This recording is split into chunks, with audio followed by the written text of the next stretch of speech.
Welcome to Clixed Off, brought to you by Lucky Dice Cafe out of Huntsville, Alabama.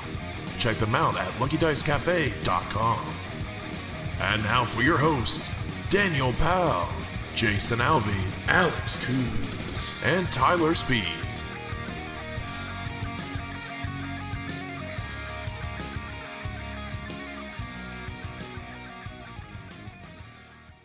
Hey everybody, welcome to Clixed Off today. This is your host Daniel Powell speaking. Just want to let everybody know that Clixed Off is brought to you by TrollandToad.com, the world's largest Heroclix retailer.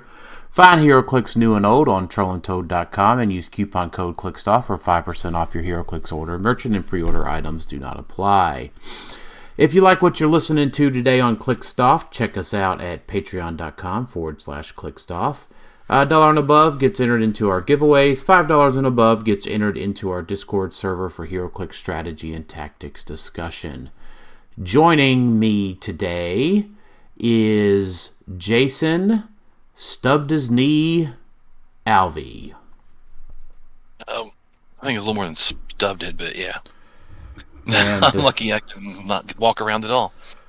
You know what helps with that, Jason? What's that? A little bourbon. A little bourbon. A few nips of that, and you'd be your knee wouldn't be bothering you so much. Probably not. And also joining me today is Alex the Mechanic Coos. And nothing like changing out some spark plugs in the middle of the Silver Age tournament. That's some fun stuff, let me tell you. Yeah. But it worked. Made it home. Car, check engine lights off. Everything's good. Yeah, well, good. I'm glad to hear that it's all back and going. So. Just in time for vacation. So. Yeah, that'll be fun. So, tonight's topics, we'll start off with a Heroclix for Huntington's recap. And then we'll look forward to starting some of our Nats coverage. So, Alex, you started off. Let's just talk a little bit about it. I'll say, Alex, you did the Thursday night event. Did you do Wednesday too, or just Thursday? No, I came in Thursday morning and did the supercharged sealed, which was 2 boosters of Smash and Destroy and 1 booster of Spidey, the Spider-Verse. And it was your typical supercharge. They allowed, a mulligan, which I think most supercharged does if they have enough product. But I pulled, I'm trying to make sure I don't get them all mixed up. I pulled a Captain America chase, and I was excited, but I didn't pull anything else that was good. So, very little support, nothing in my Spidey booster.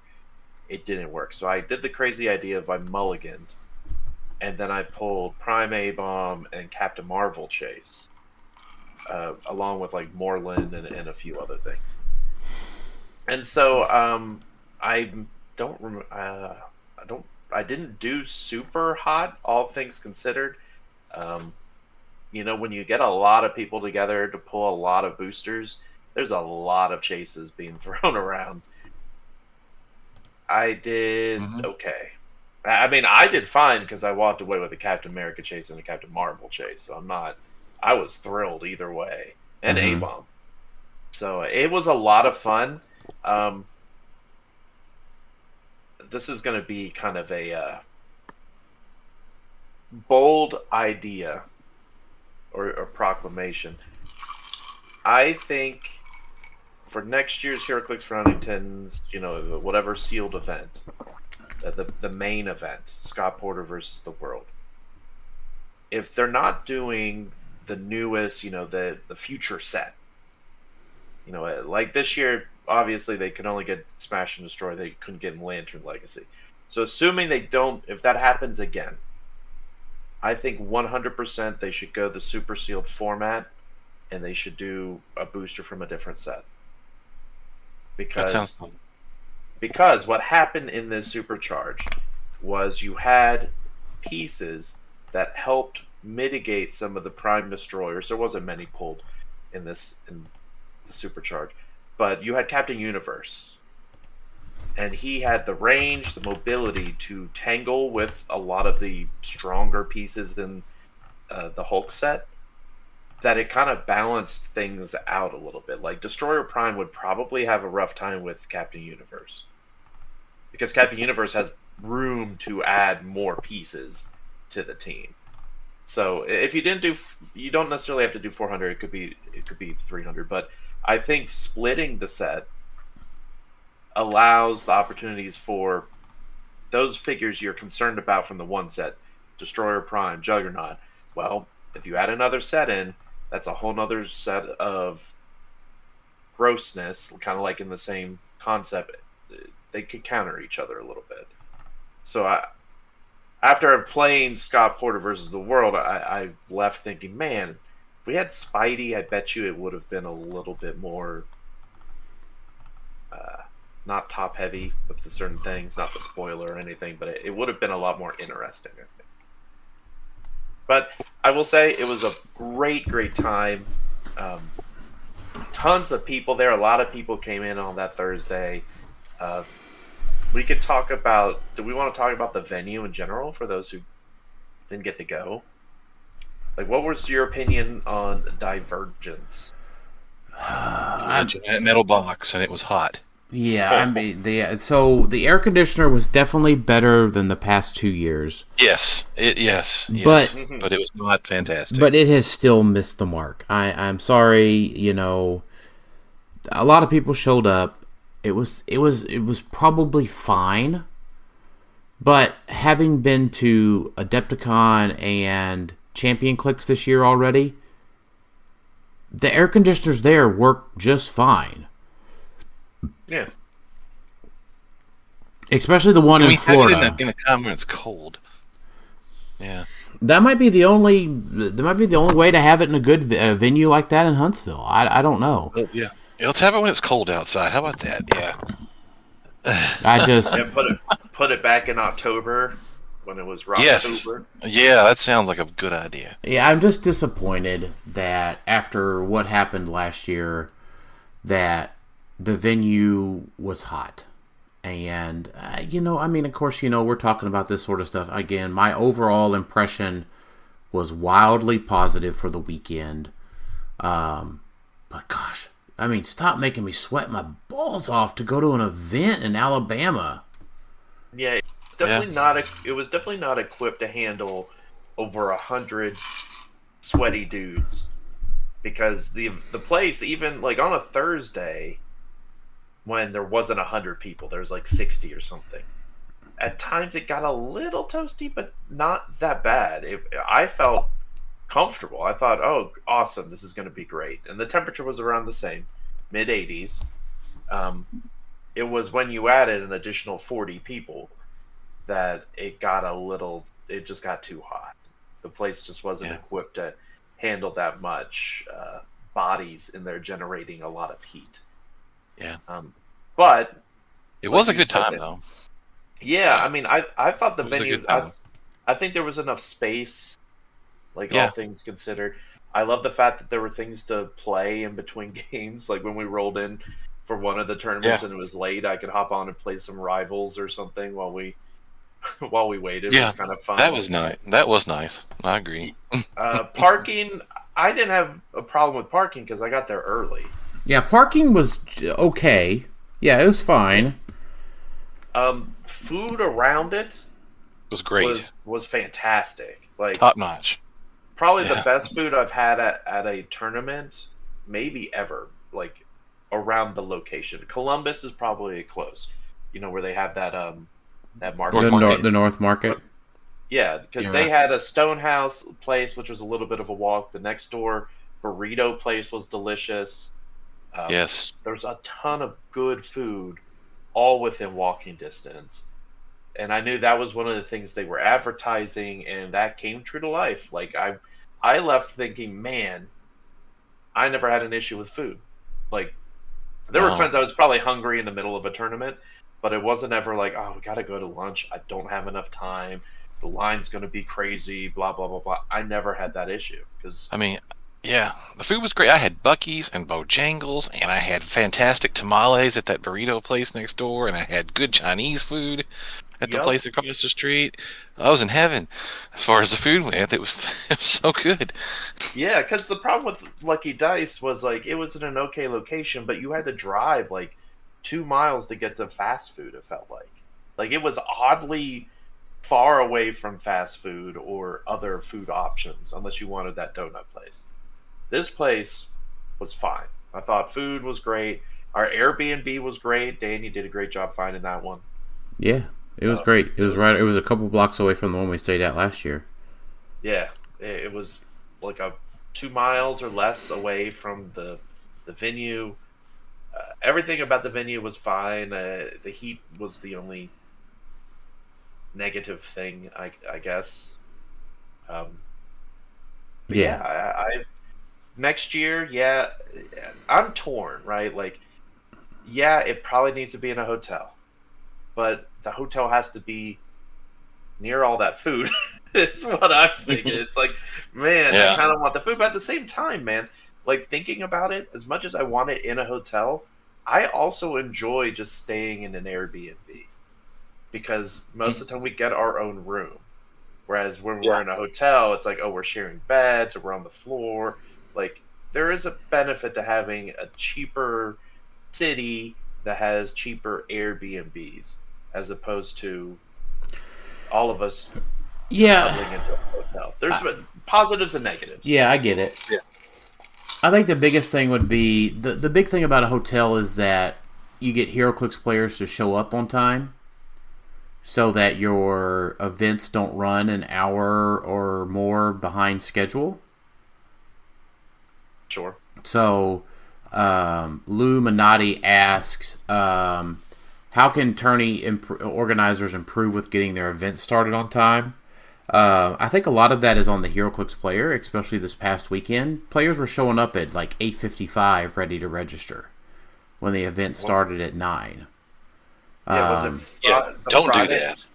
The Friday events, the 3v3, like we rolled in, I thought, like at registration time, and there was like nobody there. Yeah, exactly. So it wasn't until way later.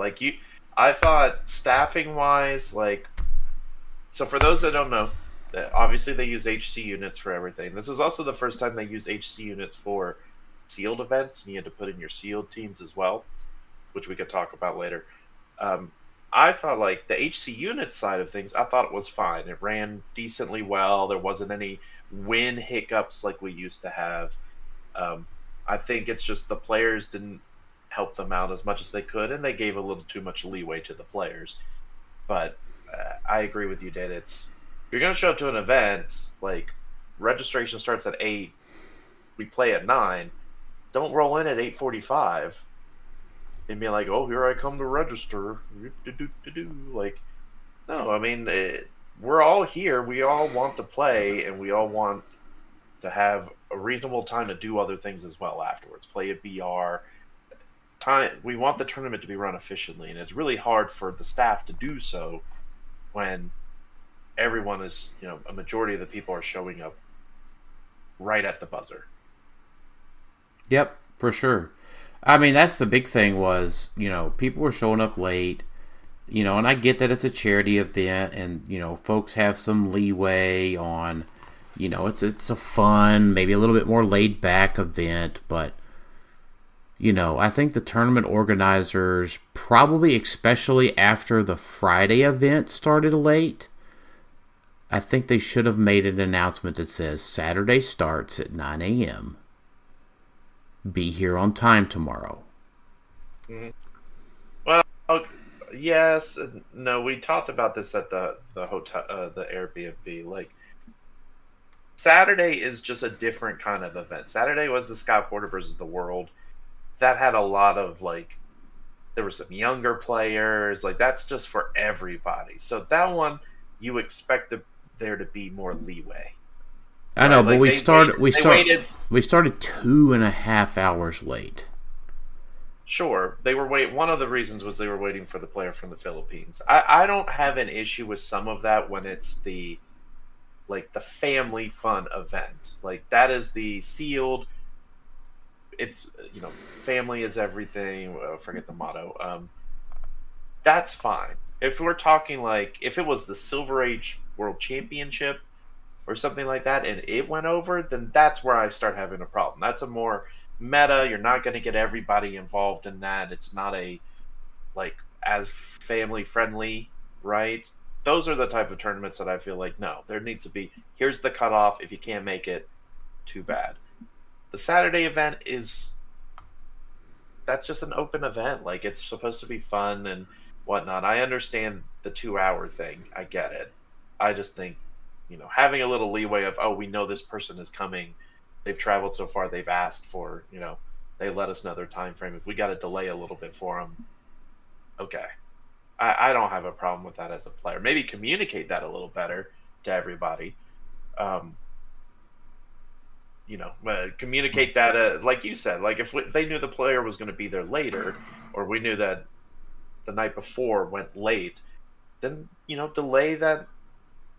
Delay the event from starting. I know that he actually ran really close to the auction, right? Like for the cut for Saturday. Well, I mean, Saturday went till like 1 a.m. Yeah, but there was concerns of like the cut after the 5 rounds. We got really close to the end of the auction, right? Which is the cutoff time. You can't interrupt that because you lose out on money and people being able to purchase in the auction that way. So yeah. Anyway. Yeah. So, but we all played in the Friday event though. We did. Which was the best run event, probably. Yeah, I think so. Jason, Sam, and I got into the top 8, and Alex, I think TJ, Steve, and you got top 16. No. 30, was it top 32? No, what was the cut to? Top 16? 16, whatever the yeah. We made it the top 16. We made the cut, but TJ and Steve did all the heavy lifting getting us there. My team was not very good, come to find out. So, but yeah, we did as well as we wanted to do. Like our goal was to get at least another Phoenix Pog, and we got that in top 16. Yep. So we were pretty happy with that. Nice. And then we all pulled terribly Saturday. Yeah. Yes. Yeah, even we didn't pull great. Yeah, even with mulligans. Yeah, I still walked out with 2 chases and didn't have a great team somehow. Yeah, we all pulled awful, but it ended up, I think, pretty much ending as we expected. 3 of the top 4 were Destroyer Primes. Yeah, it didn't look that way for a while. Like it looked, there was a couple that were losing, but unfortunately they still made it, and so they made it to the top. I hate give Crampton his due. He was the one that had the biggest concern about Destroyer. I don't know about forcing them to play mid dial. I don't think that would have. I still don't think that would have been the better decision. But yeah, it was incredibly strong. Juggernaut did not perform nearly as well. No. No. Jugs didn't make a showing at all. So, and it could have been. The thing is, if you're listening to listening to this now and you're curious about it, the benefit of we put all our teams in. So if you want to go out there, you can go out there to the Silver Age event for Heroclix for Huntingtons, and you can see the meta numbers for sealed, and you can see how well different things did, which I think is cool. I like being able to go back and do that, especially with like tier makers and stuff coming up. It's interesting to look at. Oh, well, how well did these different figures actually perform? So. Wow, Marcus made top 8, and I beat him in Swiss. Yeah, he sure did. Yeah. I think he knocked the Destroyer Prime out on the way to do that. Yeah, and I beat a Destroyer Prime in Swiss. So I mean, it's just tough to beat it consistently. Yeah, it really depends on what you pulled. I did not pull well. Titania was my best figure. She did okay. Like, there was a lot of brutes, a lot of super strength and whatnot out there.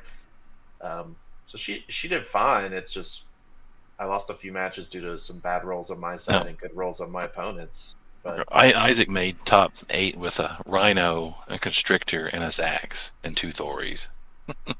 well, that's a bomb team though. Yeah. Rhino's incredibly Rhino good. was really good. Yeah. Yeah, he was really good. And Thory's amazing. Yeah, Thory is like the number. If you look at all players, the meta, Thory is the first figure on there. It was played on 30 teams and had 95 wins, so 67% of the time it won because it's just incredibly good. Just a flurry piece that could come in and blade you. Right. Is very, very, very good. And you know what else is also exciting this year? What? For Seals, Stratporter versus the World, and something I was very excited about. We got to use our own maps. Yeah, no thanks. That was nice. No, the problem I had with that is, and this goes true for 3v3, everything was freaking Major Brock's bunker, man.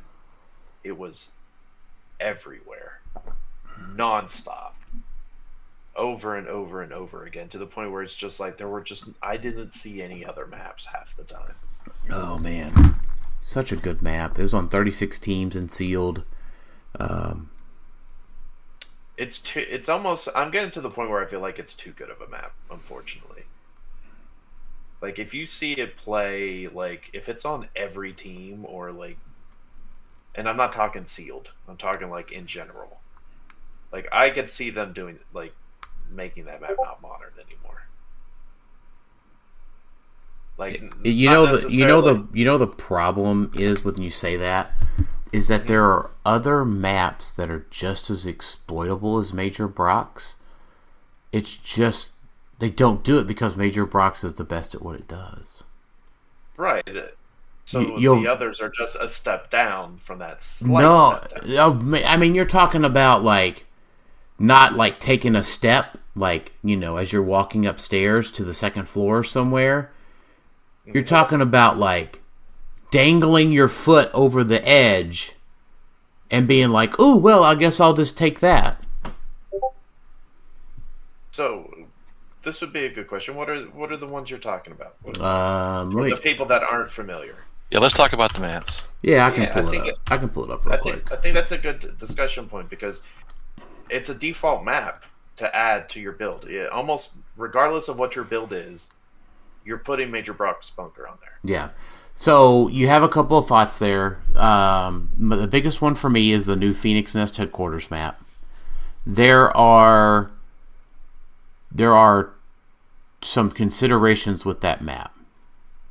It's no elevated, though. I mean, that's a key thing. Elevated's a big deal. I'll give it that. But the blocking on that map is situated in such a way that if your opponent, like, forces you to take the open area, they are kind of stuck in a spot where there's very poor TK lines. So, sure, you probably just take that and you go down, like, column M to row 8, or row 8 through 10, somewhere along there. But it's like, come on. If you get stuck on, like, column A, B, or C, like, that's just way impactful. So that's one option. Quick counter to that. Way less impactful than Major Brock's bunker, because you can just take an action your first turn to blow up a wall and you're good to go. With Major Brock's bunker, you have to deal with the elevated. So destroying a wall doesn't solve your problem because you're stopping as soon as you get through the wall. So, like, I would argue Phoenix Next headquarters is a fine map because, yes, it has the intricate blocking you're talking about and kind of the off-sidedness where one is way more open than the other. But if you were put into the closed off section, you were put into B and C, for example, well, then you could position yourself, assuming no Degaton or something, just say, okay, turn 1, because I'm going first because they put me on this map. I'm just going to shoot this wall. The problem in general is not Major Brock's or Phoenix Nest headquarters, etc. The problem is the barrel. Because you could just shoot a wall on Major Brock's, but the problem is that you're going to get stuck because there's going to be a barrel setting there. The barrel that came out 5 years ago should have just been retired. So the problem with the map is compounded by that, I guess is what I'm trying to say. Okay, yeah, I'll agree with that. I think the elevated is the wrinkle that makes Major Brock's bunker much better than the other one. A comparable map you could argue is probably the mansion. It's a little bit more open. Yep. It's a newer, not newer. It came out last year with Major Brock's bunker, but it's somewhat comparable. It's only got 2 elevation, whereas Major Brock's, I believe, has 4. Correct.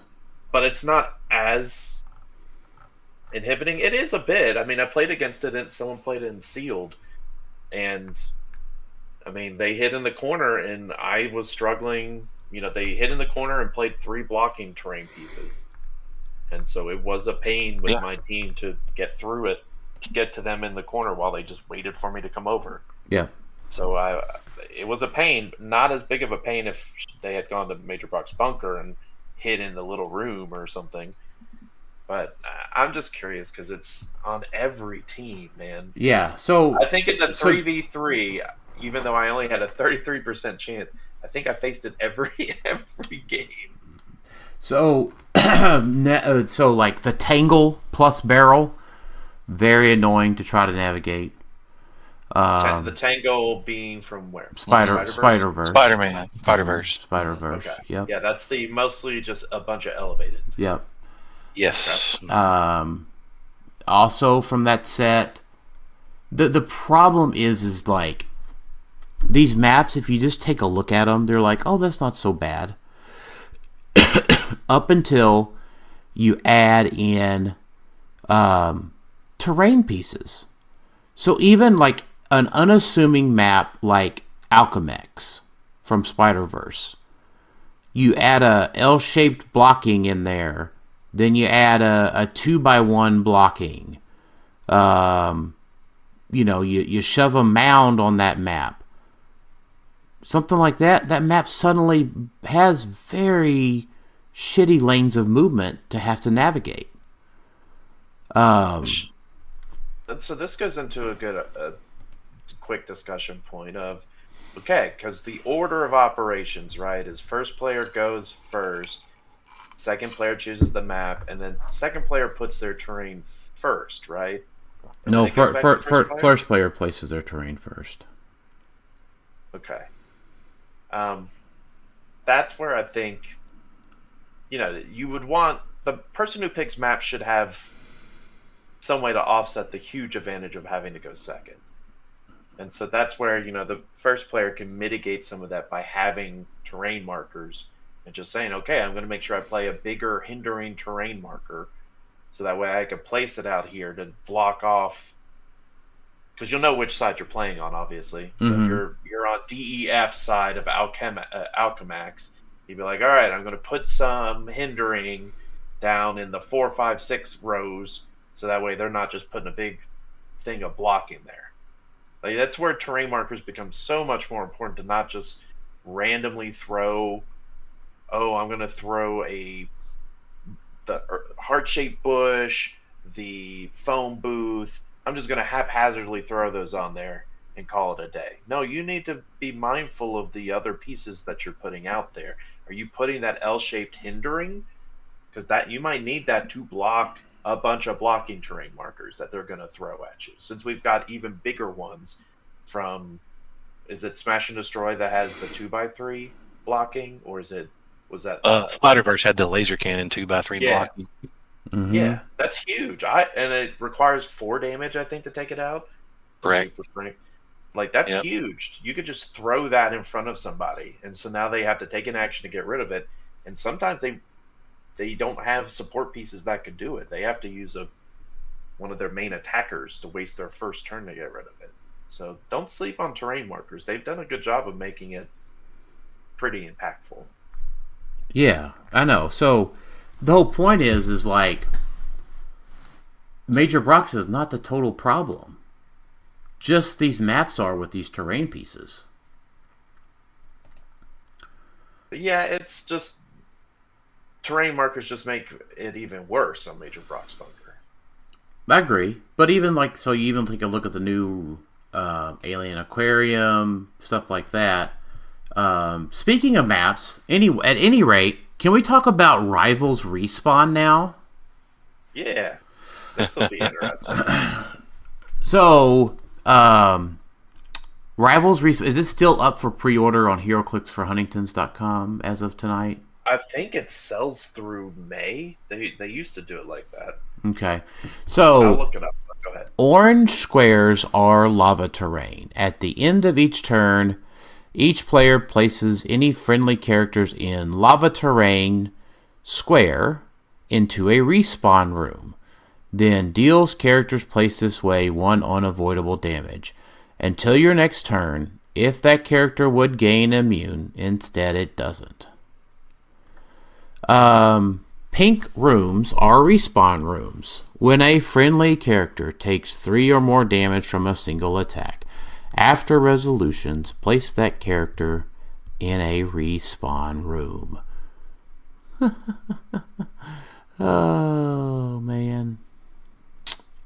So, if you ain't flurrying it, so let's just say you send out your yeet-beaten character, you shoot something on this map, let's say you're starting on 16, you send them out, you send it into, say row 5, you shoot their starting area, into turn, goes back to my starting area, to the respawn room.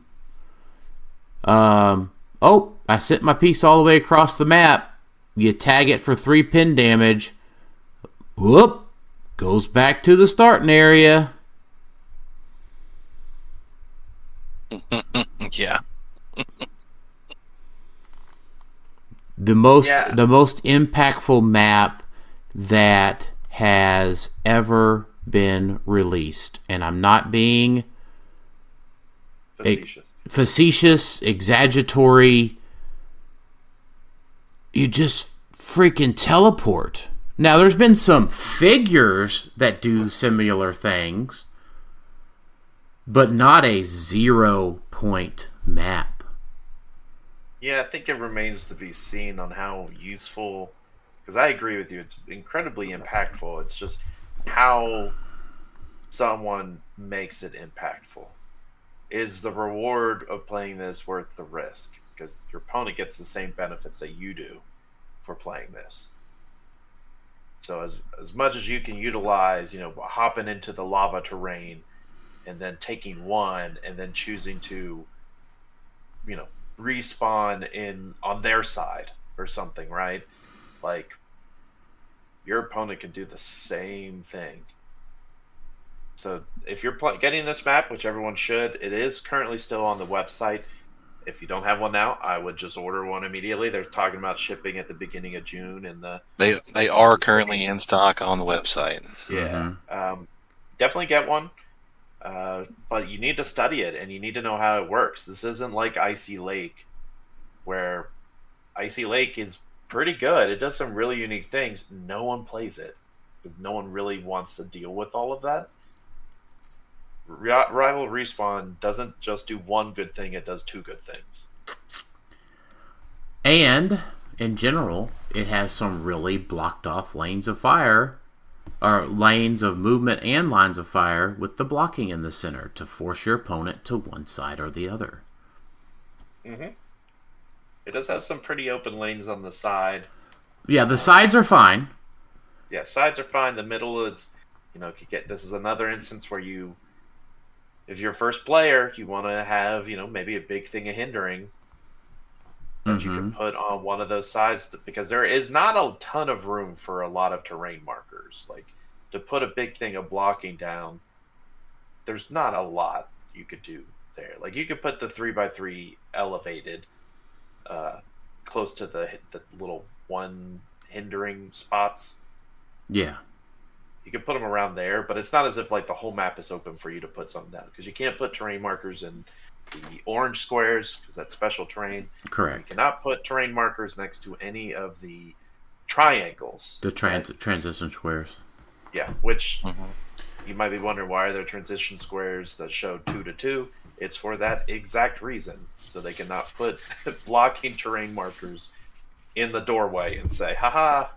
Like, that's the whole reason they do that. So, yeah, I agree. This is a great map. I mean, it's very impactful. I just can't wait to see someone use it and it being used well. Yeah, so it comes down to a team that can probably one-shot something, or a team that has Flurry, or a team that plays Colossus, or a team that plays, I don't know, Hadari, probably wants to play this map, right? If you sit down, you go second, right? That's the way you're going to this map voluntarily. You take a look at your opponent's force and you say, can I one-shot something? If yes, go here. My piece is now safe. Because I don't think there's anything that can one-shot, like, say, Colossus. There probably is, but there's very few things that can one-shot Colossus. Because you'd have to get rid of his cosmic energy first. And that typically requires hitting him. Which... Yeah, typically that's what has happened. Yeah. You just poison him to death. Yeah. I mean, golly, this is just... Well, if you've got a team that's a slam team that just, heavy hitters, like Captain Universe type, do you want to go on this type of map? It's, once again, the pros outweigh the cons. It's like playing Peace Machine. Remember Peace Machine? Where they could only take 3 damage or something like that, and you really had to, like, if a character would take 4 more damage, you'd take 3 instead. And so you really had to weigh the positive and negatives of, well, that affects me dealing damage too. Mm-hmm. But it means I take less damage, but my opponent does too. And so you found a lot of players would try to play Peace Machine, and then they didn't have, like, Flurry and stuff to back it up, and the team may not have worked as well because they thought, oh, this was just an easy piece to fit in. Sure. So that's where I'm curious how this map might work, where it's like, oh, yeah, no, I go here, my pieces are protected. And then you find yourself, oh, I was going to blast you for 6. No, I don't. So, like, Hadari, like you mentioned, perfect example, like a great example of loving this map.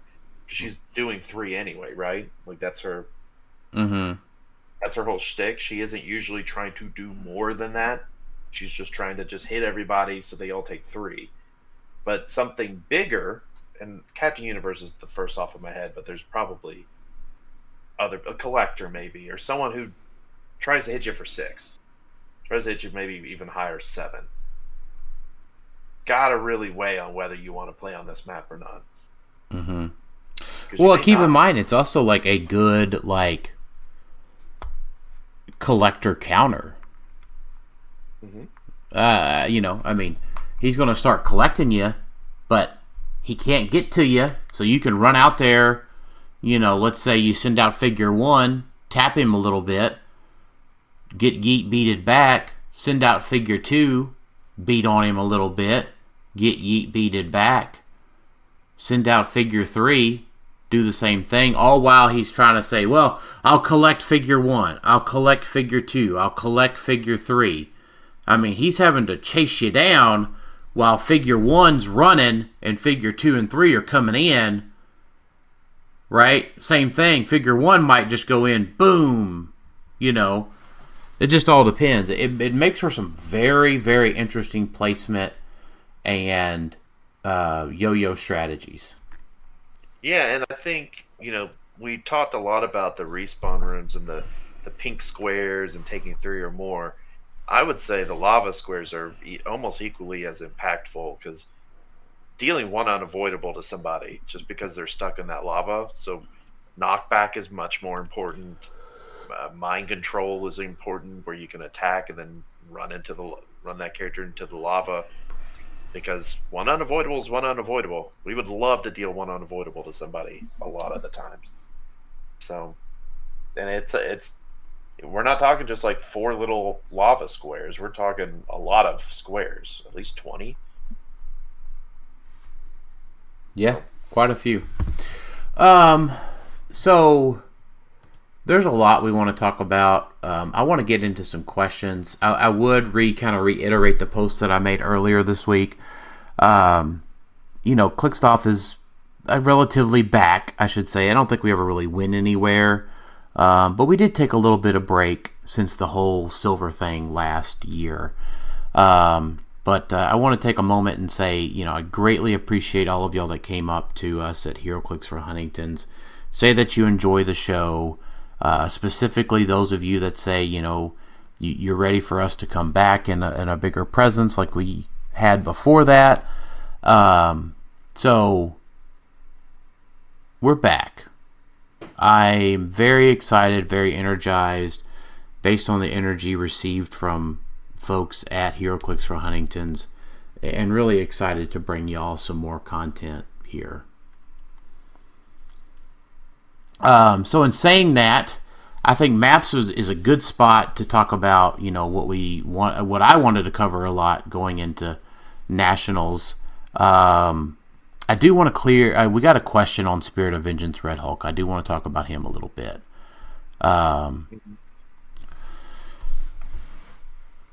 So let's talk about this. Redefining retro. How can WizKids build up pulp more? I don't know. Have more events? Yeah, actually have events. Yeah, that aren't just tied to conventions. Yeah, I mean that's pretty simple. I mean, just I don't know. How about this, Jason? What's the 3-letter word we're looking for? 3-letter acronym? I don't know. I'm lost. W. It starts with a W. K. WK. WKOs that are never going to happen again. Yeah.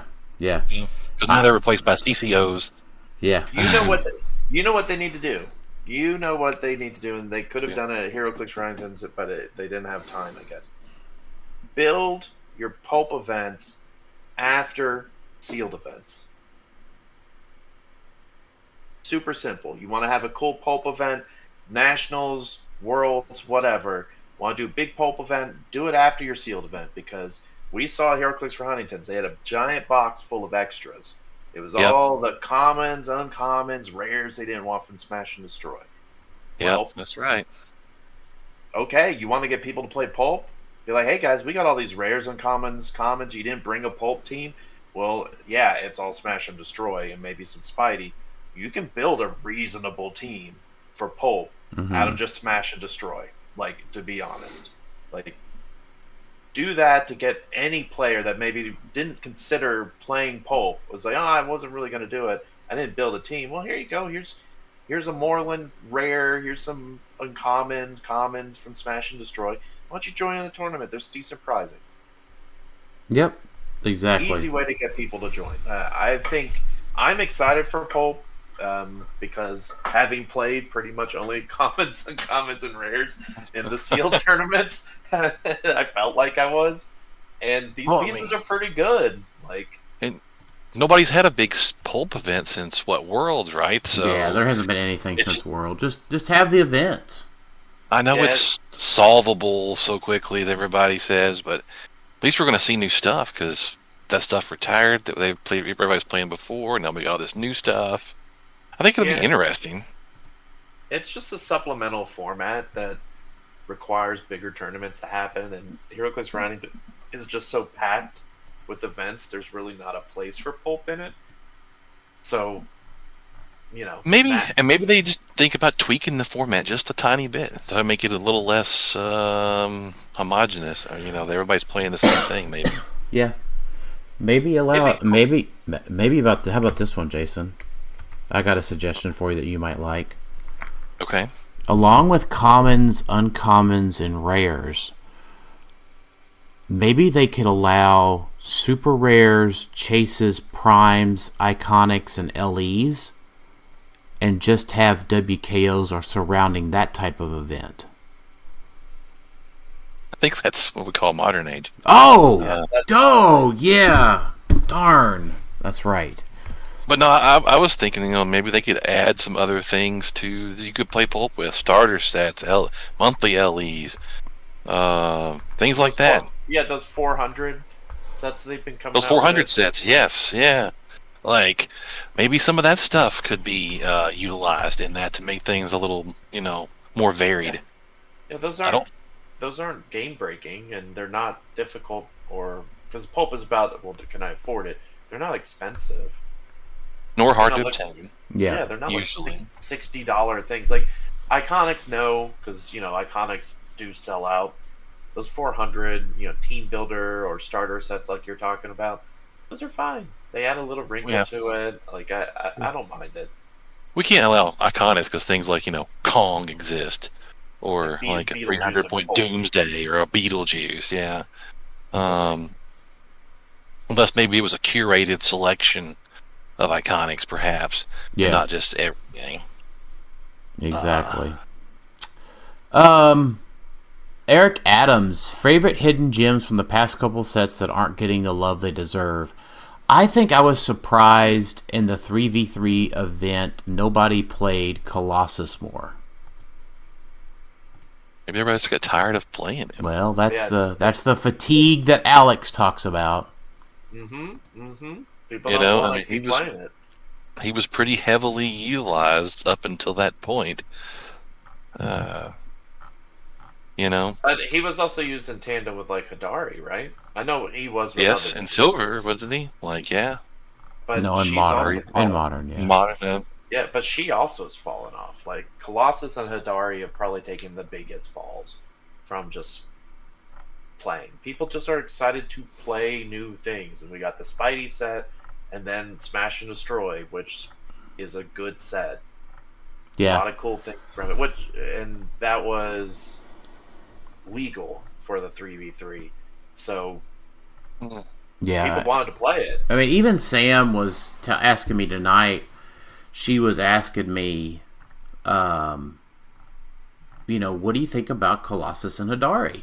Do you think you need to be switching to play that? And I was like, I don't think so. I think, having played Hadari in the 3v3, I think Colossus is fine. Colossus still has a spot, and definitely should be played. He's incredibly good for the points. He's got Brute. I think he's Brute. He's got buddies now. Colossus is not. He's just an armor and ruler. Okay. He's got other buddies to play with in ruler and armor now. Like, I think he's still really good for what he does. Hadari isn't as easy to play because we have so many things hitting multiple times, doing a lot of damage. Relying on rollouts isn't as useful. Because I know she takes the max of 2 damage, but when you've got all of these speedsters from Masters of Time running in, a combo of the Smash and Destroy stuff, she can feel a little, as they say in video games, like a glass cannon, where she could deal a lot of damage, but she can't take a punch that well. You have to really protect her, and it's harder and harder to do that. So right. I think Colossus is fine. I think it is fatigue, purely fatigue.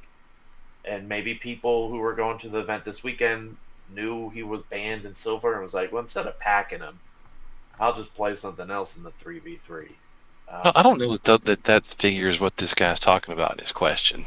I think he's talking about stuff people haven't played or utilized much at all. Colossus has had plenty of play, and everybody knows about him. Yeah, I mean, okay. I just think that was my first thing that come to my mind is, haven't seen a lot of Colossus lately. Even at Adepticon, we didn't see much Colossus.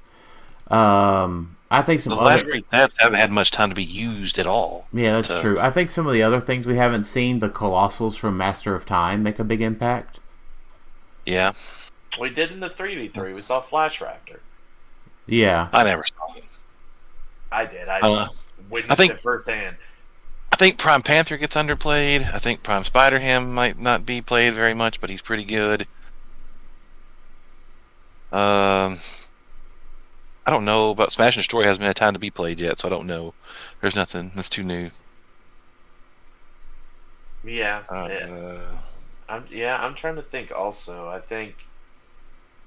think pieces that are finally coming to the forefront and will be coming to the forefront. I mean, there might be some legacy figures that have been slept on. Mm-hmm. Some of the Sinister Syndicate from Spider-Verse. I don't Go further back. Are we sleeping on something from Wheels of Vengeance? Brother Voodoo Prime. Prime, yeah, he hasn't been played really since Worlds last year, has he? That's right. He made a little bit of a splash in some silver events, I think. What about Ghost Surfer? How high on Ghost Surfer were we? We were super high when we did the tier maker. My goodness. Yeah, but he just didn't pan out. He's just too easy to kill. Nothing was working for him, or what was going on in the meta. But yeah, things like Catwolf, like the other Vengeance figures, like I don't know, they weren't just as good. In fact, most out of the set were like legacy figures. I feel like Jennifer Kale was good. Daredevil. Daredevil, like all three of those were, I feel like, pretty impactful. Mm-hmm. And then obviously the Super Rare Ghost Rider. So yeah, this set didn't spawn a lot of good stuff out of it.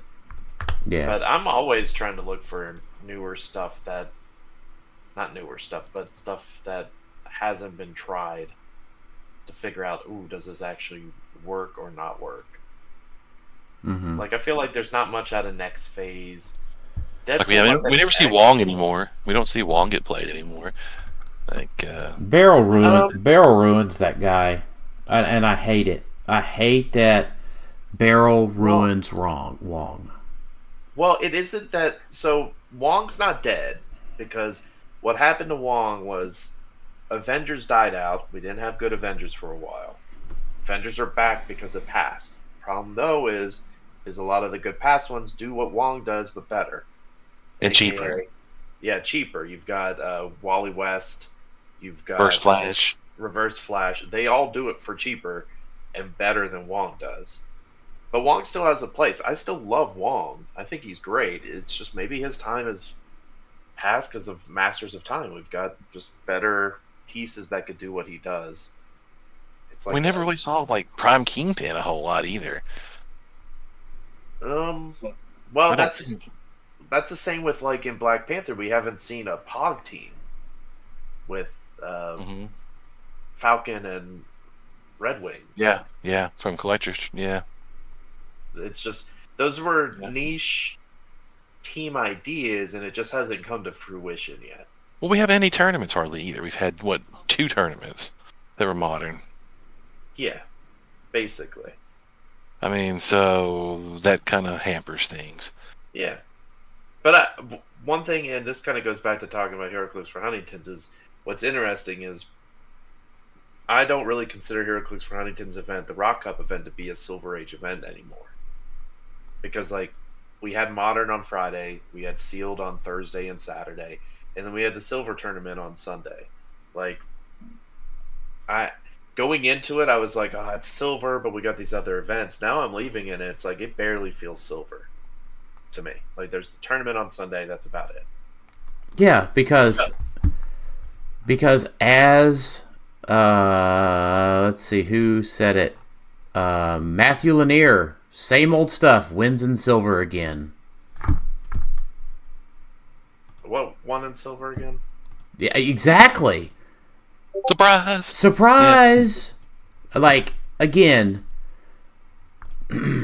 I approach this delicately with a big congrats to Isaac, because, surprise, surprise, Isaac wins. Isaac is expected at this point. But Isaac won with Super Rare Blackheart, Carnage Silver Surfer, Sicarian Iron Man, Sky Tyrant, Apocalypse, Genesis, Swap Professor X, Scott Porter, Multiple Man, and Friends of Humanity. Other than that last 25 points, all of that other stuff is just good stuff. Where were you going with that? You were making it sound like it was the same thing that won the most recent silver. No, well, it was to some extent. Well, they couldn't because those pieces aren't. Yeah, Surfer and Sakari and Iron Man weren't legal last year. But Blackheart won last year. Sky Tyrant won nearly everything. Sakarian won a couple of years ago. Yeah, but those are years ago. I'm talking about like this most recent silver, like back Silver States, when we've played the most silver we could ever play. They changed formats. They completely changed the format since then. Okay. So it went back to just some of the same old stuff that won. That's what it meant. That's why you. That's what I'm trying to say, Alex. Is you were like, well, it didn't really feel like silver because it was most of the stuff. Of course, you're going to counter with some stuff, but most of the stuff seemed relatively the same. No, I don't. I think what Daniel's getting at is just a lot of the popular pieces we're used to seeing win stuff anyway from that are in silver. Okay, now I'm going to counter that. I think that's purely looking at, Isaac won again, and he is playing the same pieces that a lot of people have played before. You look at the top 4, and you see a lot of pieces that haven't traditionally been played a ton. Okay, all right, so... does not mean that these teams don't have a Carnage Silver Surfer or... Yeah, Cain was a breath of fresh air. Yeah, big top 2. Big ups to John Michael DeGulio. I get that, but I mean, like even Lucas's team. You mean Hawkeye that won a bunch last year? The SWAT hasn't been nearly as good since then. He's playing Captain America because Beetlejuice was banned. But okay.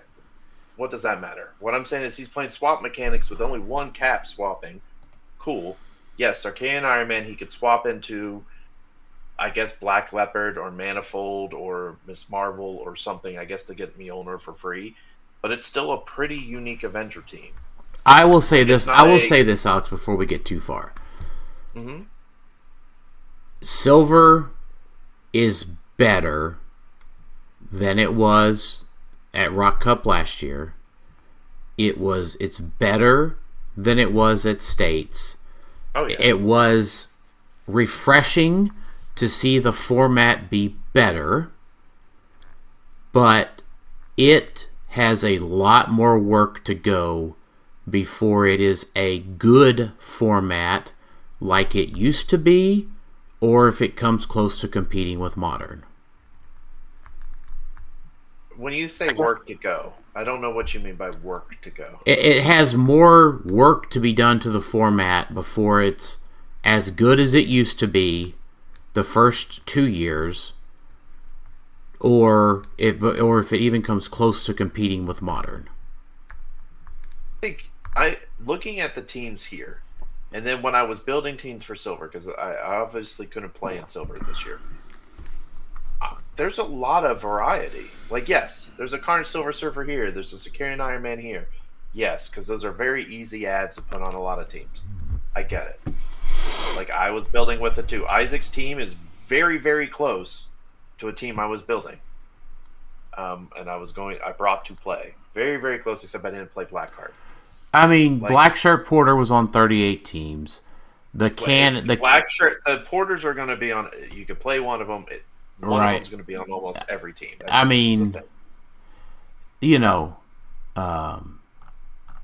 Penny Minx did really well with Zombie Scarlet Witch, Prime Wonder Woman, Myrn, and then the 40-point Pegasus cap, and then Apocalypse and Genesis.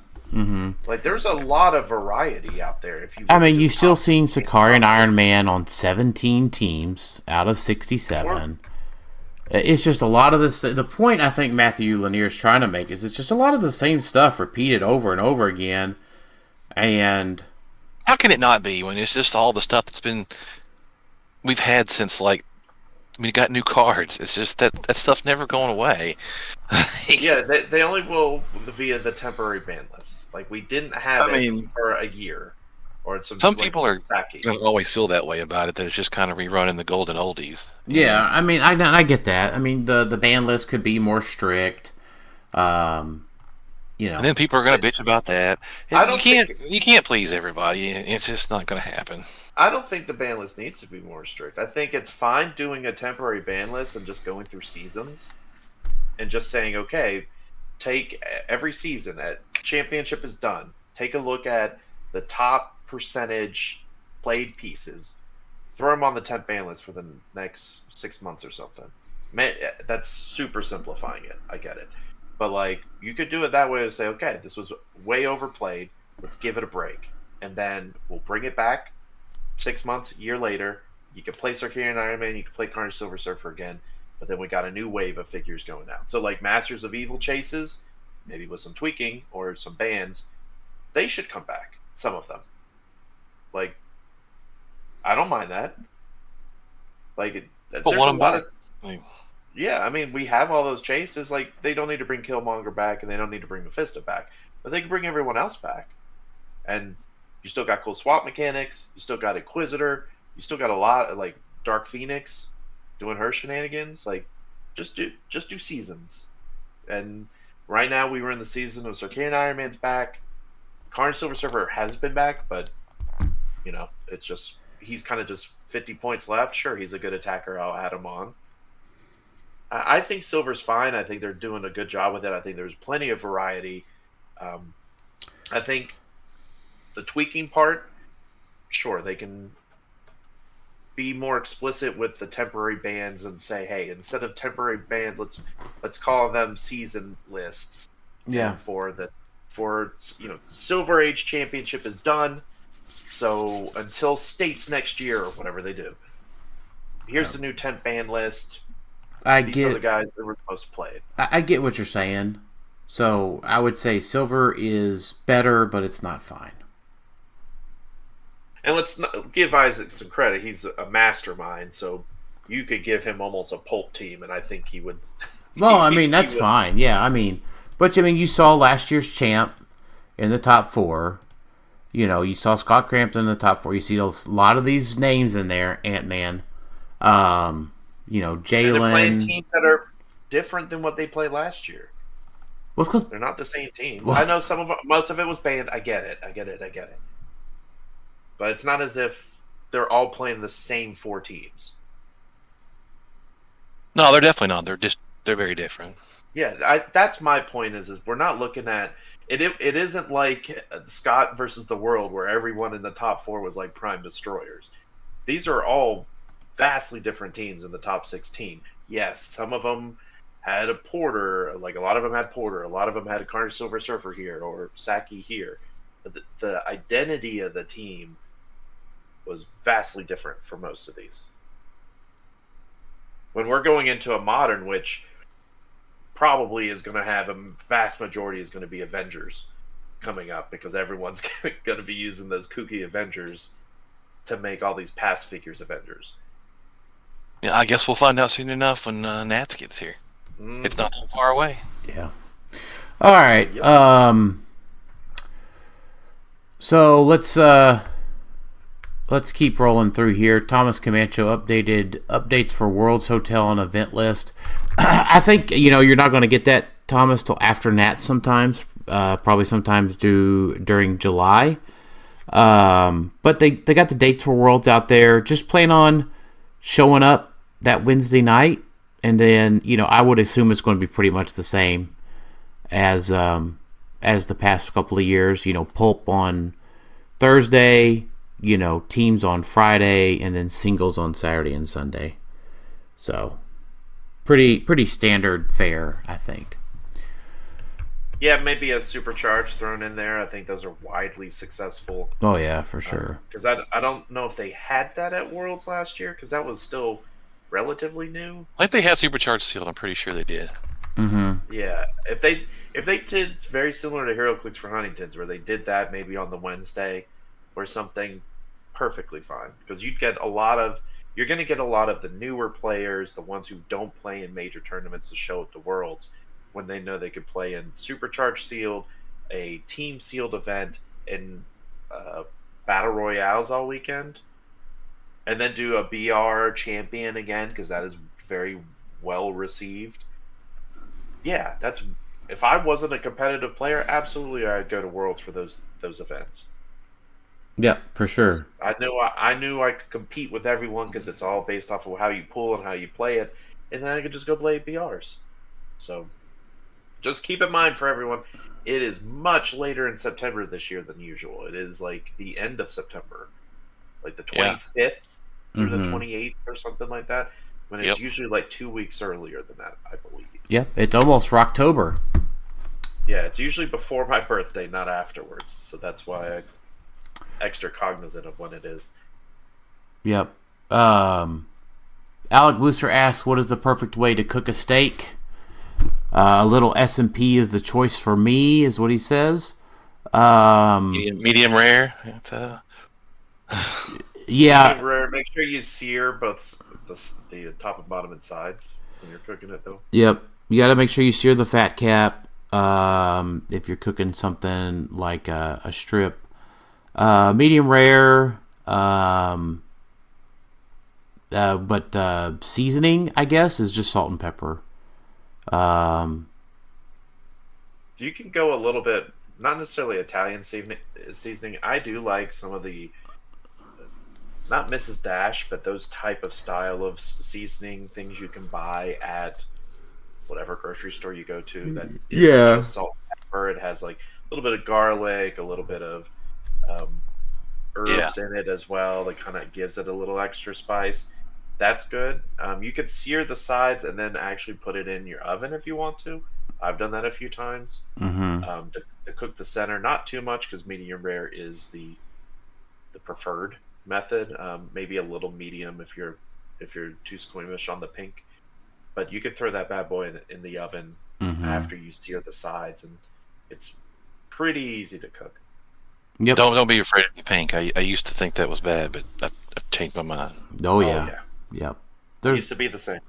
I used to be that way about sushi. It took me a few years to get used to sushi, but now just lay down a piece of tuna in front of me, throw a little soy sauce on it.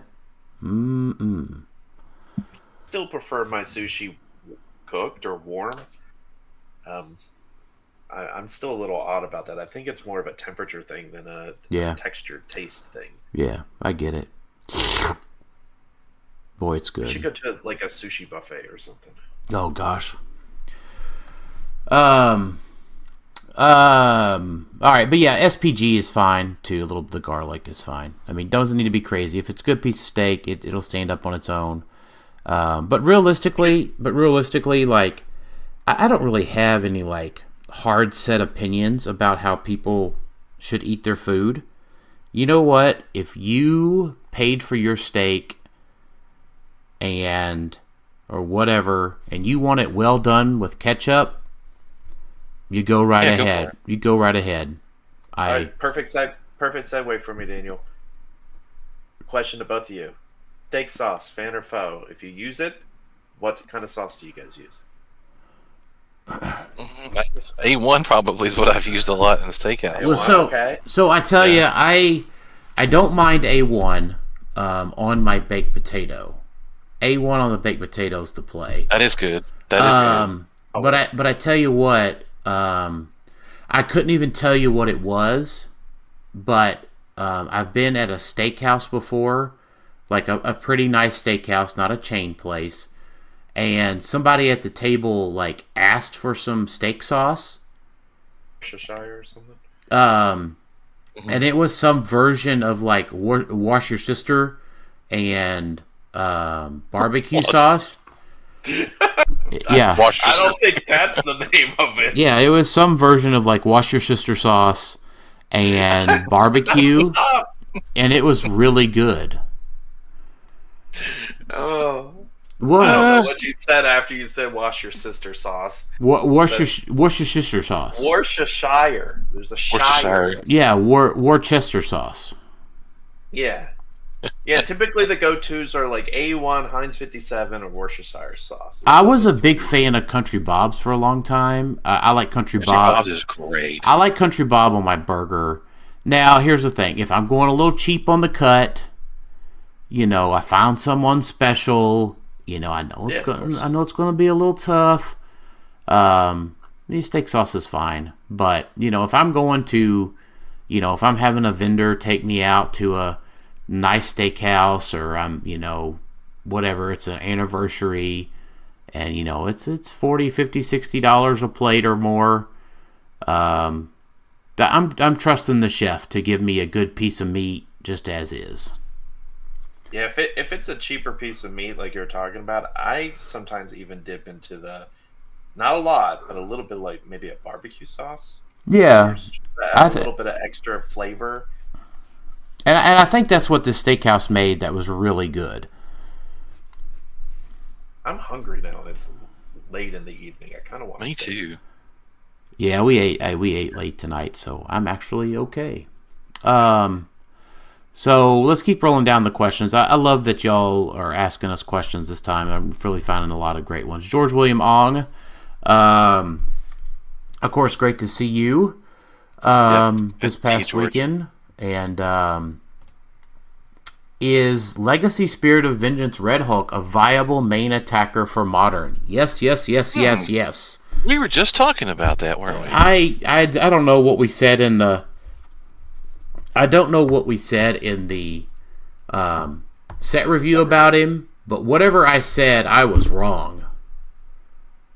Yeah, we talked about him at length on the way home from H4H. And I feel like I remember we started glossing over it, and I feel like I mentioned saying, hey, that damage power might be neat, but I did not dwell on it very much. Yeah.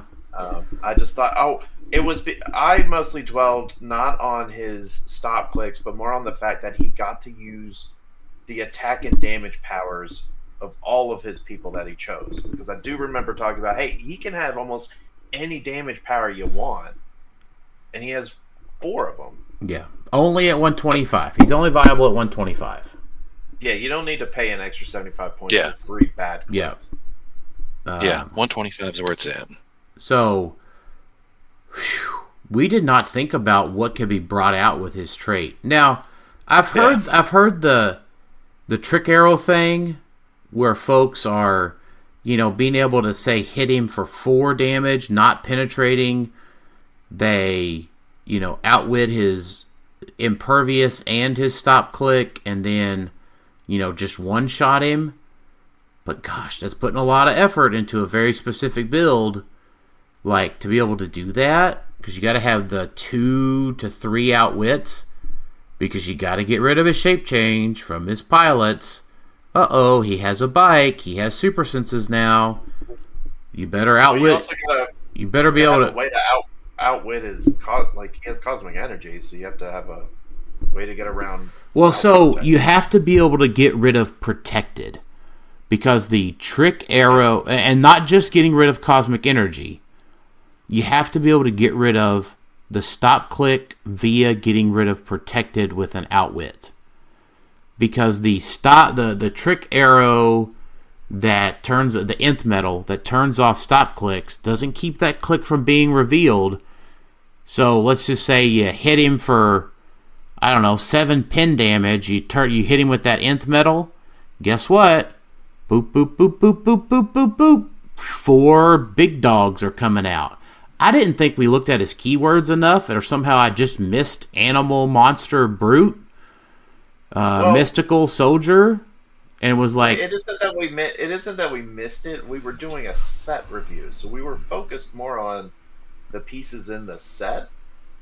So, thinking of the different pilots and whatnot, we just didn't delve that much. Also, because he was the literal last figure we looked at. We've been doing it for a while. We were just tired. Yeah, so we definitely did not do him justice. But hey, we got a tier maker. We can kind of. But you can bring some really nice meaty things out with it. Boy, can you. Can we talk about can we just talk about the biggest one, just so everybody's aware? He can bring out Beholder, which counts as his stop click revealing. So, Beholder's stop click on his last click, click 11, is stop impervious. The first time this click is revealed after resolutions, the turn ends. Mm-hmm. It's kind of sad this might be the only way Beholder's actually played, but... Yes, outside of like a team event. But hey, he's getting played though. That's I love Beholder. I love Beholder so much. His D20 is so much fun to roll. And man, just that means no clear phase. You hit Red Hulk, he's gonna come after you. You know, so I mean, you're looking at stuff like you're able to put a Bucky's arm on him. You know, something crazy. The bike. I mean, he's an offensive threat you can't ignore. Yeah, well, yes and no. I'll agree with that. Well, because he's a 1x2, right? So he can like go in there and just tie stuff up, right? Sure. I'm not disagreeing with that. The thing is he is only just hitting once. He could do the poison thing. That's neat. As long as he hits. I'm not saying he's bad by any means. I'm just saying compared to some of the things that are much, much cheaper, he really only hits you once. So he's not ignorable, but you probably want to go for all the other pieces first if you can before you start going for him. You could try to, token him up. I know he has willpower and cosmic energy. But someone that's hypersonicking over hitting me once, as opposed to like a reverse flash, Wally West, Flash Raptor. Well, Flash Raptor only hits you once. No, he quakes afterwards if he hits. All these pieces were used to hitting you with flurry or hypersonicking and hitting you multiple times. He does that. He doesn't do that. He only hits once, and he's much more expensive. So that's how I would approach him. Is like, find a way to tie him up, and if he's going to hit you for 5 because he's got Bucky's arm, okay, try to take out everything else, because if you start hitting him to 7, 8, 9, 10, he's going to be popping out things that are going to hurt you significantly more than he does. Like Collector's Trove Chase Thanos. Mm-hmm. Yep. With his big numbers at the back of his dial and all of his powers. Yep. Or, some really cool Hulks and that sort of thing. So, yeah. I really wish we had thought about it a little bit more. Well, we could talk about him now. Yeah. Well, we have a tier maker of this set. So, we can deep dive a little bit more then also. I tell you what. The Spirit of Vengeance Red Hulk gives you a good indication of where he's going to land on the tier maker. He makes the buy a case Ultimate Hulk pretty good too. Yeah, he does. Oh yeah, you can use him. Yeah. Yeah, Spirit. Flurry, 13 for 5. Spirit. Exploit, and when he hits into your next turn, hit opposing characters can't use stop or heal. That's all really good stuff. Mm-hmm. The big thing is, I think in general, is that Black Panther exists, so he can block 2 of the things from Chair coming Panther. out. You're talking Chair Panther. Yeah, is there? Yeah.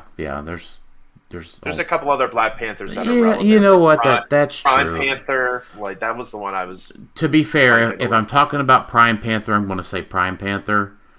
If I'm talking about Black Panther, I'm talking about the Legacy. We usually say Chair Panther, but if I talk about Hulkbuster, I'm talking about the Wakandan one, not the Hall of Armor one. At any rate, so you got to be in there and be careful with Chair Panthers and that sort of thing. But not plan on having much else of a sideline if you're playing this figure. Yeah. I was thinking, man, it'd be cool to play 2 of them in Modern if, you had 8 sideline spots. You share a sideline, right? Or do you have to have distinct ones for... No, you don't have to, but you would want to. Yeah. How hilarious would it be to show up with 6 Beholders on your sideline and 2 Spirit of Vengeance Red Hulks? You would not have a lot of damage powers. You wouldn't. You wouldn't, but you would get to attack at least 3 or 4 times. Yeah, the key thing I would want to emphasize with this, and we'll talk more about them in other episodes, is do not just focus on the sideline of popping out. Like, don't. It's good to focus on that, but don't forget he gets all the attack or damage powers of the 4 characters you choose. At the beginning of your turn, choose attack or damage. Spirit of Vengeance, Red Holt can use the standard powers of that type displayed on the chosen character's dials on your sideline until you choose again. Yeah, so I mean, he can just CCE out with proper plex. Yeah, Like, he can choose very fun. easily. And that's before you equip him. Yeah. So, like, he doesn't need Universal Weapon because you could probably give him all the attack powers you want.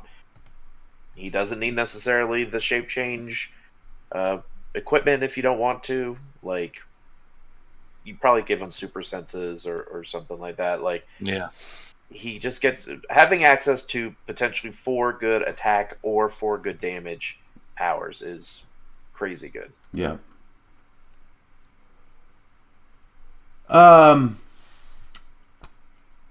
So, Joel asked, how effective is Prime Destroyer team build in modern competitive for Nats and Worlds? Please don't. I would say please don't. Yeah. The problem... I think he's hard to build around for that. He is. The problem is, and again we mentioned it, and I hate that it's such a gatekeeper for figures. Nth Metal just wrecks stuff. Okay. I mean, you know, you hit this guy, turn on Nth Metal, outwit his stuff. I mean, if he can lose in sealed to not a meta team, probably just most meta teams can run through Destroyer. Well, no, keep in mind the SEAL team didn't have the best, necessarily the best Asgardians to have on your sideline. Yeah, I get that, but if... Probably not one that can flurry or give you that extra protection, because he can use the standard attack and damage powers displayed on both of the 2 Asgardians as you choose. So I get that, but I'm not sleeping on him. I think he's you definitely aren't trying to reach for him, but if you don't have good options and you're not, you know, you don't have all these pieces to play a past Avenger team, you want something that you're at Nationals and you want to try to compete, Prime Destroyer I think is fine. You got 30 points to build with. He's definitely an offensive powerhouse. I have a gatekeeper team for y'all. Okay. If Tooth Gnasher or Tooth Grinder, if Tooth Grinder, Green Harpy, Thori, and Speedball can beat it, it's not good. I don't agree with that. Because of the limitations of the event, I don't think that's necessarily true. Also depends on who. I don't want to say it. Don't want you to say who played it, but it also is dependent on who played it and who played the other team. So maybe it was bad dice. Yeah, it easily could be bad. Never hit a shape change. Never hit an impervious roll. I know, but that can happen in a modern age tournament too. I know. I'm not saying no matter what you're playing. Yeah, I'm not saying it's a great figure. I'm saying, okay, well, he can go out there and attack and then potentially flurry afterwards, right? Like he can hypersonic. I think what Daniel's getting at is he's a lot of your build, and Nth Metal makes it easy to run through him. Sure. If he gets hit with it. He's an offensive powerhouse, no doubt. No doubt. But I think he could, like he says, if he gets hit with Nth Metal, then he could just get run through, and then you just don't have anything left. Oh, I get it. You'd want to make sure you have like Steel Energy or something. But yeah, I agree. I don't think it's... Once again, I don't think he's an incredibly good... And this is kind of tier maker-ish talk, but I'm not saying he's like top tier and he should be played everywhere. I think he's like mid. Like he's... If you wanted a tent pole to play, I don't think he's one of the worst tent poles to try to make work. I have a I good. just wanted the better ones. I have a good thing for you here. Destroyer will give you a good indication of where he's going to end up on my tier maker. If you're putting him in D, I think you're crazy. Crazy. In D, like if I was you, I always thought you'd put him at least C. There's no way he's bad. Like to put him in the same category as like Los Diablos officer or something like that. To be like, oh yeah, this Prime Destroyer is garbage. Like, nah, he's playable. He's not great playable. You're not reaching for him, but no, you know, you're definitely not reaching for him. Ben Gronhide, do you think the ban restricted list for silver was too much, too little, or just right? Can it be all three at the same time, Ben? No, that is not how Goldilocks works. So I think it probably could be. The ban restricted list is too much because it doesn't allow enough modern. It's too little because there's just broken stuff that still gets on there. It's way too powerful. And it's just right from the aspect that nobody brought any turn 1 builds this year. I can't believe I just heard Dan say there's too much broken stuff out there. You thrive. You thrive on that. Yeah, that's you fine. Love it. You're like, he's mellowing out as he gets older. I guess. It's too much. Well, it's too much, it's too little, or it's just right. I mean, like I think it was just right. I think there was enough for me. This microcosm of this event that we had, I think the ban list was just right. The key thing for me is, okay, the next big tournament, are we looking at the same microcosm, the same exact list, the same exact type of teams? Or is the ban list, restricted list going to be changing up a little bit to add some more variety? If it's the same list that we're just taking every month and going into every tournament, then yes, I think it was maybe too little. I think it's just fine. I think we saw some cool variety that we haven't seen in a little bit, and it's just, I hope they keep changing it. I hope they, make some adjustments, take things off the ban list, add things onto the ban list, and just keep the temp ban going, because I think it was fine. I'll feel better about silver, whatever. There is no modern restriction. You can use some of the cool old stuff, and it goes back down to 300 points. Yeah, I think we would have been seeing way different teams, obviously, if Smash and Destroy was legal. Because I think there's a lot of meta pieces coming out of this set, and I think we would have seen a vastly different top 16 teams out of it. But. Yeah, I mean, I have some opinions about silver, and they're pretty much not going to change. It just is what it is.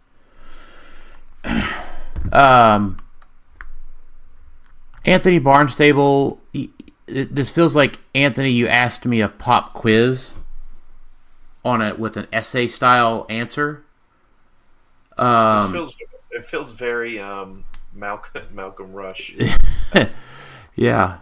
So Anthony, the answer to all of your questions are: HC Units is building a Championship Hall of Fame player created page that was announced during the event.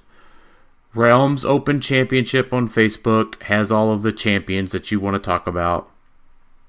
And then I don't know, like HC Units. Can I just say HC Units for all of them, or Realms Open Championship on Facebook?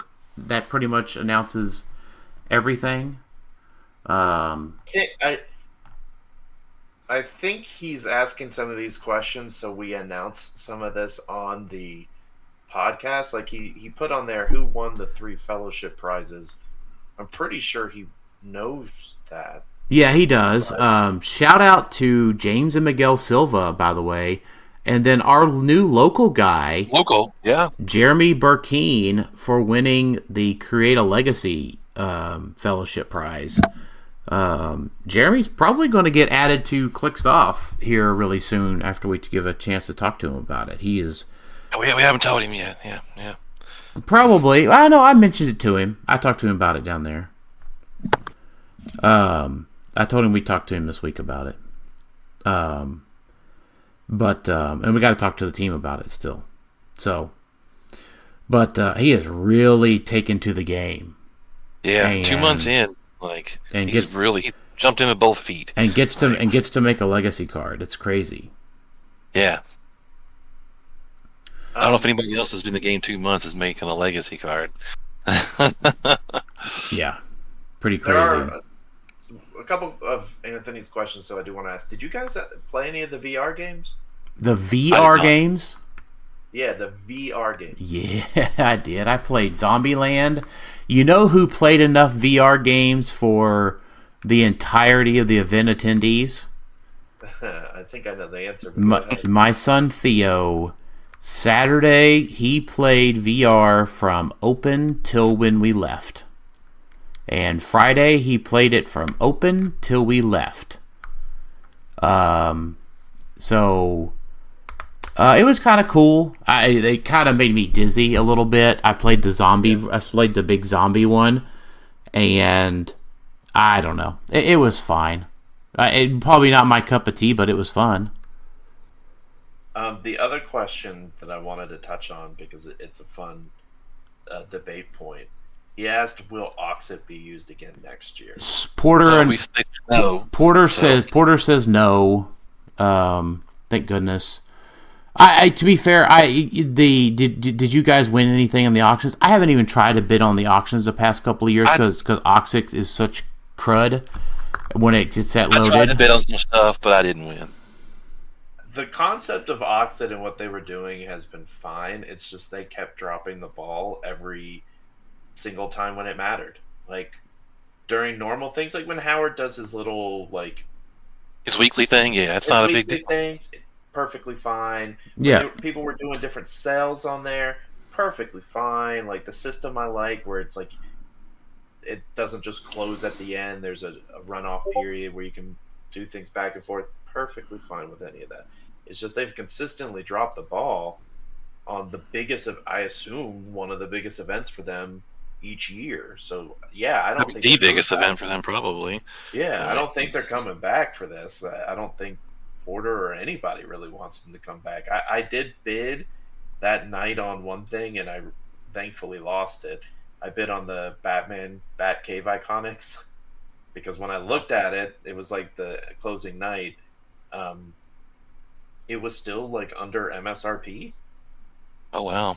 Yeah, it was like $50, and I think MSRP is $60. I mean, the factory sets went for a really good price.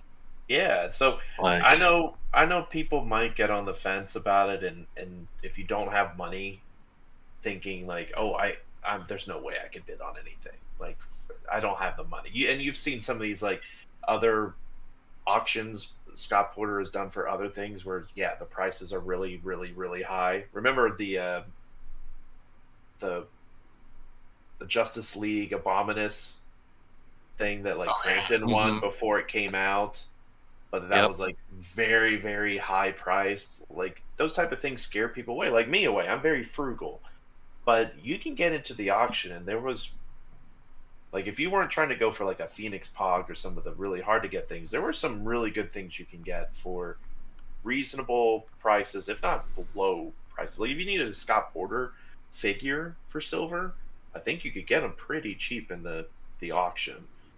So next year, whatever app it's on, not going to be Oxid. Don't be afraid to check it out. Like, definitely get on there, even if you've only got like a budget of $75, $50. You're still going to be able to find stuff on there that you're like, okay, cool. This money goes to charity, and I get this, this Connelly or a mug. Like, I wish I had actually gotten one of the mugs. I keep forgetting about it each year. Mm-hmm. But don't. Yeah, I got one of those tumblers. Yeah. Yeah, don't be afraid to check it out because it is, it's not as bad as you think. Yes, there are going to be items that are in the thousands, the factory sets and whatnot. Some of them, you're going to get those, but there are a lot of things that are not badly priced to where you feel like take it out of your budget, your maybe limited budget. Like me, I have a limited budget. Yep. So, I would say, Crampton did some cool stuff for 27th and second to last place. Yeah, I'm just going to say your first question. Let me see. First question's HC Units, Community Award, the Rock page, What we can say is, like, if you want to know the different winners, who got what places, who was the Battle Royale champion, like all that cool stuff, a lot of that is on HC Units under the tournament results. Yeah. I assume The Rock is going to post some of this info if they haven't already at some point. Also about like the total money raised, because you have to keep in mind we're not done. You know, we were talking about going out and buying the rival respawn map. Well, that money goes to charity too, so they haven't tallied everything, I don't think, because it was over 60,000 so far, though. Yeah. Yeah, it's more than last year. Yeah, a ton.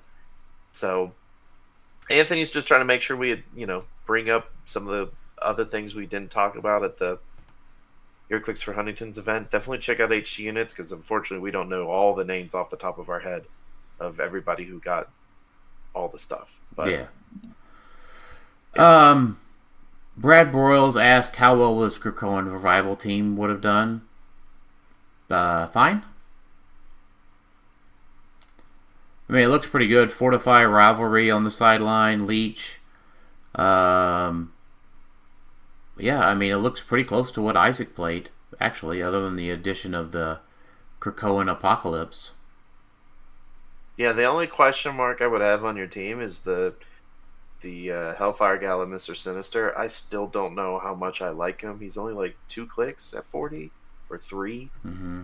And I know he only takes like 1 damage. So that might be just you're swapping him out, which is fine.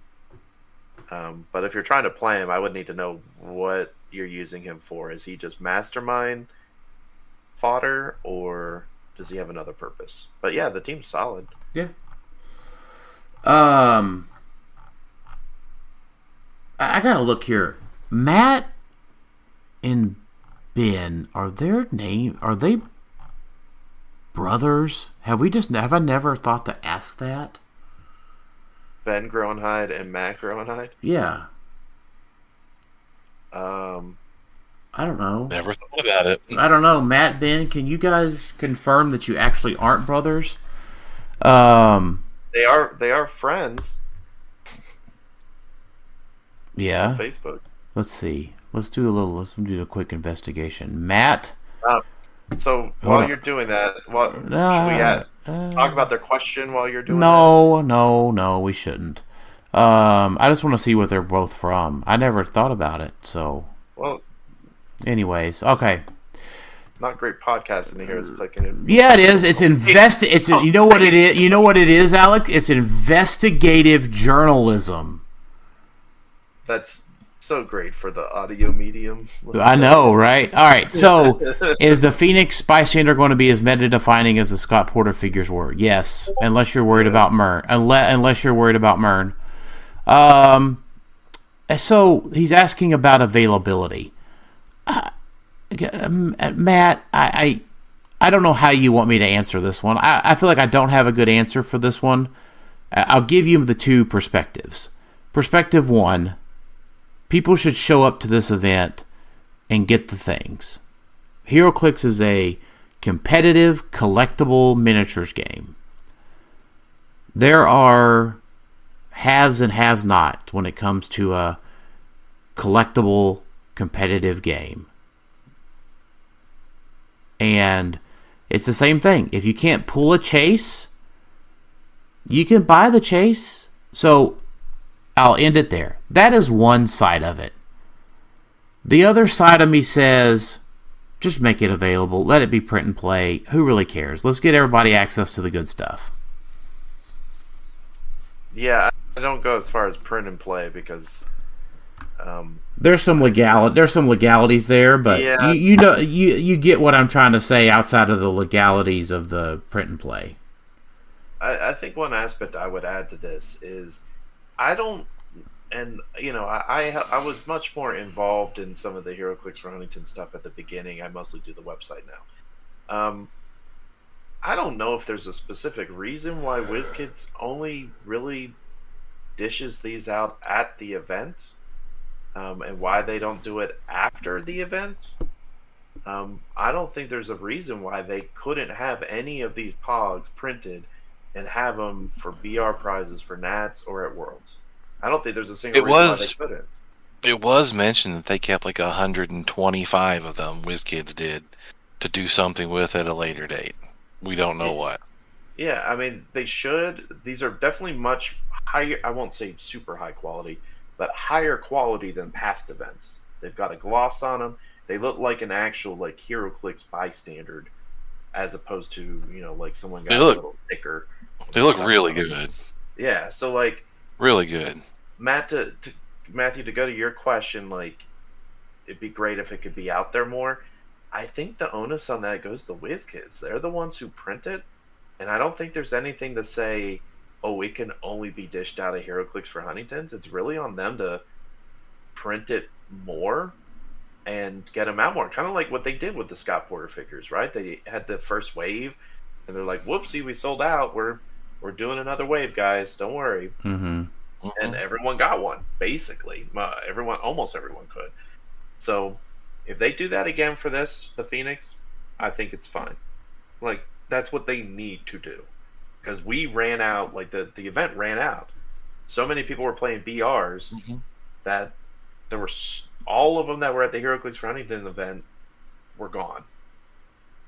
Because it's such a high demand pog. So it's up to WizKids to just print that little pog again and start handing them out at nationals, BRs, at Worlds. So the answer is, will it be as meta-defining as the Porters? Probably not, but it's going to be really powerful. It's a slight step down. Yeah. Only because the Porters did way too much. The Phoenix Pog does way too much for the points, but right. It's not giving your whole team +1 defense and plus just a keyword.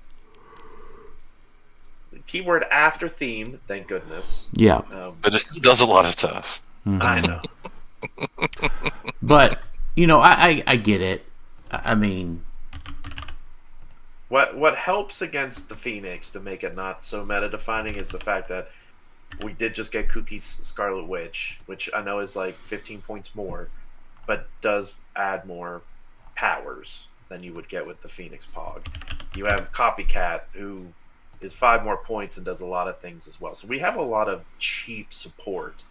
So if you don't have a Phoenix Bystander, that's okay. You have access to these other cheap support figures that get you the powers you need. Mm-hmm. Kevin is not super cheap, but he's kind of one of those as well. And almost everyone has one of those. I bet the Grownheights have to be brothers. They're both from Alberta. They're both from Alberta, Canada. Maybe they're cousins. Maybe. I'm going with brothers. Let us know the familial relation there, guys. I never put that together until today. You know what, Jason? Mm-hmm. I like this last question because you know what my favorite... Brandon Michael Bruner asked, you know what my favorite part was? He asked, what was your favorite part about this year's H4H? Okay. Seeing Brandon Michael Bruner at Buc-ee's after the event on the way home. Yes. he was texting me about he was at Buc-ee's and what I recommended to get since he was finally there, and I'm like, I'm standing there in the Buc-ee's, and we're like, are we at the same Buc-ee's? And we're like, yeah. Funny. Yeah. It was fantastic. The best thing for me about the whole thing was just talking to the people, I got to talk to Brandon and play a bunch of BRs with him, and Anthony from Phoenix Nest, and just meeting and chatting with everybody was like the best thing. Yeah. Like, I had the best time doing that. Absolutely, I got to play a lot of people I've never played before, especially in the Scott Porter versus the World. I played against the young woman, I think, from North Carolina, Jenny Johnson, Zane Johnson's, I think, daughter, and it was her first tournament she ever really played in, or one of the first big ones she ever played in. Oh, yeah, she was the one that you were nice enough to let borrow your map, right? Yeah, because we played first round. She had a really good team. Like, what's the colossal super rare? Not Styx or something. It's I don't know why I'm blanking on the name. Cinder. Yeah, she had Cinder and Quicksand, like 2 giants and a little bit of support with them, but no TK. So she played, the only map she was given by like her brother or something was Harley Rooftops, which is perfectly fine. But it's an outdoor map, and she had giants. So when she came over to me very slowly, I just kept shooting her along the way, and so that's how I whittled down her team so quickly. And so I knew she was a new player. She, we talked through a lot of what she was playing and how she played, and she was really good for her, like her first tournament. She made a lot of good decisions. I just noticed, like, you really need another map. Like, if you're going against someone with range, like a Hawkeye or something, you're going to get obliterated. So I had asked Anthony, who was the judge for the event, if we could just add a map real quick. She didn't use the first round, and I couldn't find another map. I was like, she could just have my Major Brock's Bunker, because I'm not using it.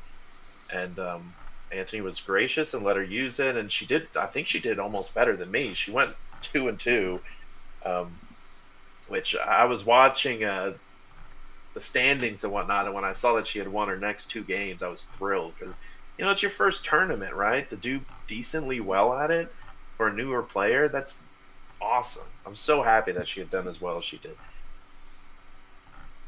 But that's the kind of excitement I love about the weekend, this kind of weekend, and these kind of tournaments, is like, you get a lot of new players. I saw some kids there playing too.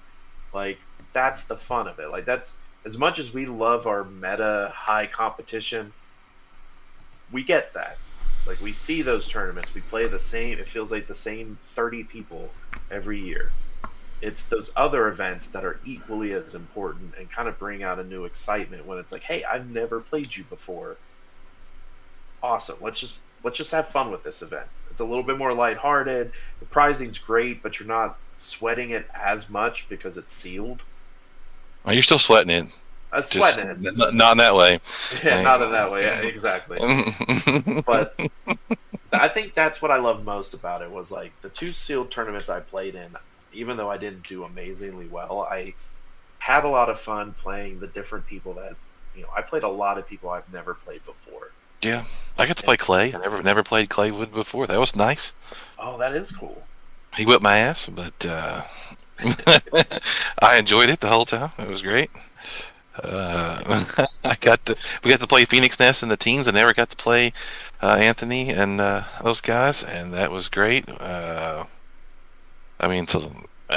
Yeah, I love that part of it. Yeah, no, for sure. I definitely enjoyed that. That's definitely my favorite part, is interacting with this great community. Well, let's wrap it up. Final thoughts, Alex? You shared a whole lot there. Anything else on your mind? Yeah, I can't. Like Daniel was saying, we're going to get back to recording more frequently, most likely. I know that we're kind of pumped up, and while me and Jason aren't going to nationals, I think we're still very pumped up about the game overall in the moment. So I'm eager just to do even just the tier maker for Smash and Destroy. I think this might be the most accurate, most informed tier maker we will have ever done. Yeah, because we've seen these figures so much in the past 4 days. Yeah, I'm glad we've had the map time with some of these figures. I get a lot better appreciation for all of it after I've played with it. Yeah, all those BRs we did in this. Yeah, for sure. Yeah, I didn't do that many, but it was enough. Jason, final thoughts? Yeah, I'm pumped for that. So I want to see what people play and come up with, and Wish I was going, but work's keeping me from doing that. And I don't know. H4H was fun. You should try it out next year if you get a chance. And it was good seeing everybody. So I'm glad we're going to record more. I'm ready to do it. Yep, absolutely. Well, great to see y'all, everybody at Heroclix for Huntington's. I am looking forward to the event next year. Like I said, extremely positive outcome for Heroclix for Huntington's on my end. Overall, very positive for the event. Thanks for everybody that came up and said hi or, whatever. Was super glad to see y'all. Looking forward to seeing everybody at Nats. And thanks everybody for listening to Clixed Off today. And we'll talk to y'all next time. Later.